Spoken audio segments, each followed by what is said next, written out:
ట్రంప్ని ఎన్నుకోవాలో లేదో అమెరికా ప్రజల ఇష్టం. మనమేమి అక్కడ వాళ్ళనేమి ఇన్ఫ్లుయెన్స్ చేయం కదా, జడ్జ్ చేయలేం కదా. ఎందుకు ఈ మాట అనాల్సి వస్తుందంటే ఆర్థికపరమైన అంశాల్లో ట్రంప్ నెంబర్ 1 అని అమెరికా నమ్ముతోంది. ఇప్పుడు అవసరమైంది కూడా అదే. డీడాలరైజేషన్, ప్రపంచవ్యాప్తంగా డాలర్ని దెబ్బ కొట్టేటటువంటి ఎత్తుగడ.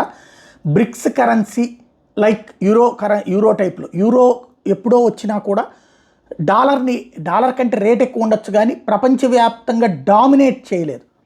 బట్ అరబ్ దేశాలని, అట్లాగే రష్యా, చైనా, బ్రెజిల్, ఇరాన్ ఇవన్నీ కలిపి ఒక ప్రత్యేక కరెన్సీ తీసుకొచ్చి దెబ్బ కొట్టాలనుకుంటున్నాయి. అదే జరిగితే అమెరికా థర్డ్ వరల్డ్ కంట్రీ అయిపోతుంది. ఈ పరిస్థితుల్ని కంట్రోల్ చేసేటటువంటి, ఆర్థిక పరిస్థితిని కంట్రోల్ చేసేటటువంటి అవకాశం నాకు మాత్రమే ఉంది అని చెప్పుకొస్తున్నారు ట్రంప్. ఎన్నికల్లో అదొక ప్రచార అస్త్రం చేసుకున్నటువంటి పరిస్థితి అయితే ఉంది.